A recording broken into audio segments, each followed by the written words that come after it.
Hello and welcome to Great Expectations Chapter 2. Mrs. Joe, Pip's sister, is almost 20 years older than he is, and she beats Joe, her husband, and Pip, and she uses the tickler to beat Pip with.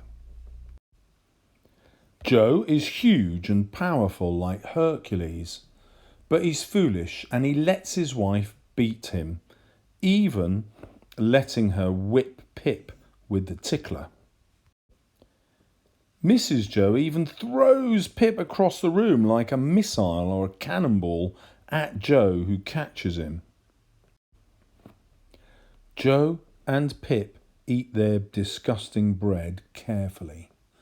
Pip decides to put one slice down his pants because he hopes that he'll be able to take it to Magwitch. The bread is so disgusting because Mrs. Joe Gargery often has pins in her apron and presses the bread against this as she's making it, and so they end up with needles in their food. Joe gets extremely worried when Pip's bread has disappeared. He thinks that Pip has gulped it down and he's bound to choke on it. Because Mrs. Joe's cooking is so bad, he's convinced that Pip might die.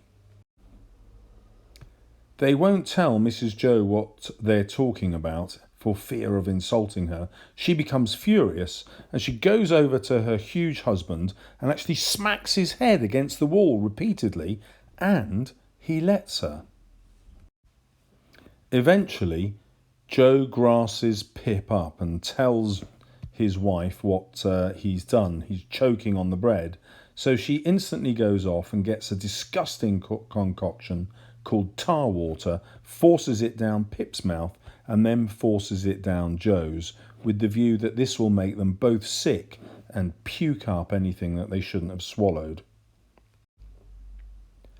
The chapter ends with Pip hearing cannon fire, which is a signal from the prison ships that a convict has escaped.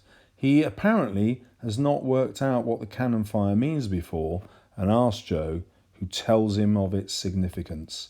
At this point, Pip realises that the strange man who threatened him is a dangerous man, an escaped criminal. Joe tells him that the cannon fire means a convict has escaped from a prison ship called a hulk and is likely hiding out on the marshes, waiting to be discovered or waiting to escape.